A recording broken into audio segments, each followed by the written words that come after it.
This video is brought to you by Digital Greyhound Racing, a new NFT game by BetNFT. The game is launching soon. For more information, go to betnft.run.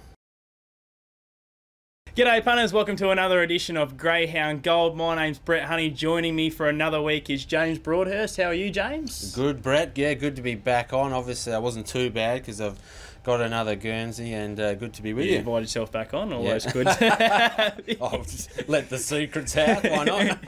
The behind-the-scenes activity. It was a very exciting week. Of course, James saw Vice Grip make it through to the Melbourne Cup final, and that was exciting, wasn't it? Unbelievable. Congratulations to Adam Smith, and we'll be cheering him on this Saturday night at Sandown. Let's have a look at local action, and first of all, you got our runner of the week, James. Yeah, that's right. I thought we'd have a look at It's a Dime, a greyhound on the up. Brett clocked his third win in a row on Saturday night, and he stepped up to the 600 metre journey for the first time, and there were no problems as he's away well from box 2. It is West on Governor that leads early, but It's a Dime is close by, and as they go down the home straight for the first time, It's a Dime is able to rail through and grab the lead in the back straight. He's able to put a bit of distance between himself and the rest of the field. Adzuki Manelli eventually emerges with second place, but can't take ground off the leader. It's a Dime holds his margin and goes on to score by a couple in 34.65. A hat trick of wins. 490 at Mandurah, 520 at Cannington, and now the 600. Pretty handy dog, this one. Yeah, ticking a few boxes, and what I like that they've done with this dog is they haven't wasted any time in stepping her up to 600. Quite often you see, dogs that look like they might get further, they get, beaten up on that first set over 520, they lose their confidence, and they go to that bend start with 600. I like how they've gone straight there with this dog, because clearly they think the dog can stay. Right. They were proven correct by running a bit of time there with 600. Hopefully we see this dog in time, not straight away, but in time, get up to 715. Could see her being a nice little front running stay, both over 600 and 700s, but when you've only had 10 starts and you run that kind of time, the only way is up there. It's a Dime. Really excited to watch the career prosper of It's a Dime. Yeah, a lot of potential there for sure. Hey, what about this weekend of Chasing Friday night, highlighted by the final of the Dawesville Cup? Who do you like down there for that meeting, Brett? Yeah, really good card Friday night. JB, my best bet late in the program, race 10, number 2, Rubidium. I backed this dog last week, and the one dog I did not want in the rear view mirror was Stimulus. That dog's absolutely flying at the moment. There's no Stimulus in this race. A lot of these dogs who in this race, they're best on the arm. I just see Rubidium being the most likely leader here from the inside draw. I think Firefly Joanne's drawn out wide just with the inside draw for Rubidium. Just think that this dog's going to lead. 22.87, I think, is going to be winning this race. So I thought that was a really good bet late in the program. For a bit of value, I'm going to the feature race, and pretty good field that, the Dawesville Cup. I'm going with the red here. Race 7, number 1, Forge Manelli. Look, Mick Flash, Blockchain, they can run time. They're going to be hard to beat. Blockchain's got that outside draw to contend with, and Mick Flash, he isn't push button early, and he does, from that bend start, you can be the victim of bad luck, and I think only bad luck beats Mick Flash here. But I saw the early price here for Forge Manelli into double figures. I thought that was excellent. This dog wasn't horrible last week. I thought made a fair bit of ground late, went 5.89 early from the inside draw here. Could be able to posse up that little bit more forward. Run on each way price. I'm very happy to play there. Race 7, number 1, Forge Manelli. I'll probably have something on Mick Flash as well, but I was going to say, for a value bet, jump off him after he came through last week. Just know what's around the corner. I'm not allowed nice things, JB. Twice in a row. Yeah, gee whiz. But no, at the extra price, race 7, number 1, Forge Manelli, a very competitive card there. Mandurah Friday night. How about yourself? Yeah, look, my best bet heading towards race 3, number 1, Prime of Life.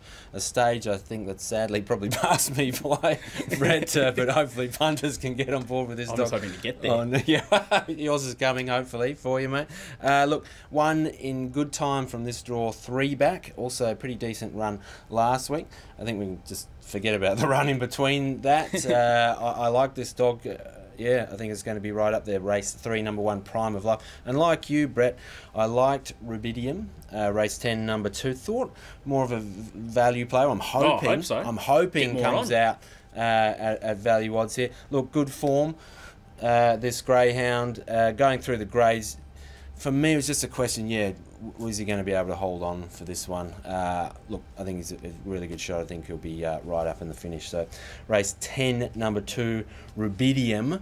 A metal, Brett, that is more valuable than gold, believe it or not. So, I don't know if the dog's quite worth his weight in gold yet, but he is pretty handy. Yeah, that's an interesting stat I wasn't expecting to hear. Well, they throw out these. They're going through the periodical table, their Earnshaw kennel. You notice that? All their I'm not dogs smart are enough named. to know the periodic table and things like Well, that. neither am I. But I'll take your word for it, JB, and hopefully he can get the cash at least. That's right. I'm a bit of cash value. Hopefully, them educating the greyhound industry. Yeah, I need a bit of education. Hopefully, Rubidium can get the chocoladas for us there Friday night. Let's turn our attention to Saturday night chasing at Cannington. My best bet going a little bit earlier in the program this week. Race 2, number 1, Pancake Manelli. Obviously, Can You exclusive from Box 5 is going to be hard to beat, but let's not forget Pancake Manelli went 29.86 in her maiden win, then had Box 8 and Box 5 in her last 2 recent starts. She clearly wants the inside. She's bench coach. They've been backing her like she's Miata, but I think this week, now Box 1, Pancake Manelli's going to show. I'm just hoping a few maybe forget about her or get impatient. As a best bet though?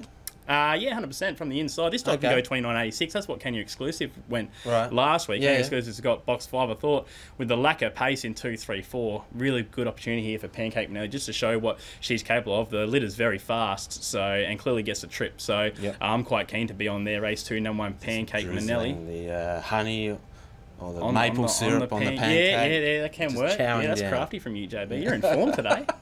Unbelievable. For a bit of value, I'm sticking fat with race 5. Like to be informed as well. Race 5, number 1, Summer Manelli. Backed him last week. Just wasn't able to get across from box 8, or box 7, I should say. But I didn't think the run was horrible considering some of the dogs out in front. I thought they went quite well. From the inside here, there's again not a lot of pace, and they all look to be dogs that stay off the fence in boxes 2, 3, and 4. So somebody just gets that chance to sit a little bit closer this week.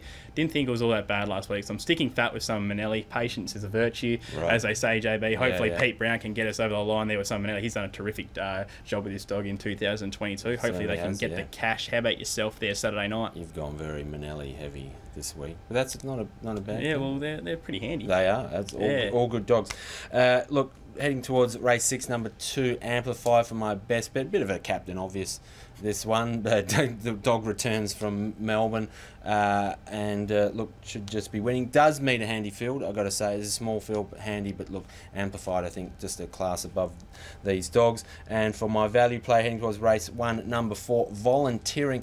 Now this greyhound not super quick early, which is not normally a formula for success over the short course, but certainly finding a way to get home at the moment and getting good results. Look, I think he's worth an each way look here. There are a couple of dangers in this one, Elite Juden and Jackson keeping, but I think Volunteering will be right up there for this one. So value bet at Cannington on Saturday, race 1, number 4. Awesome, JB. Looking forward to that program at Cannington on Saturday night. Hopefully we've got some cash to play with once Vice Group gets up in the Melbourne Cup. Cannot wait for that. Hopefully a dream can come true for Adam Smithson there Saturday night. Yeah, that's going to be huge. What a journey Adam Smithson's been on with this dog, Brett, and hopefully as good as he's been already racking up all these big wins, there's another big win in store for him, and could be on Saturday night. We'll see. Fingers crossed go WA. Absolutely. In the Melbourne Cup. Yep, bring it on. All eyes on Sandown this Saturday night, but more importantly, JB, this time next week you can catch us for another big edition of Greyhound Gold.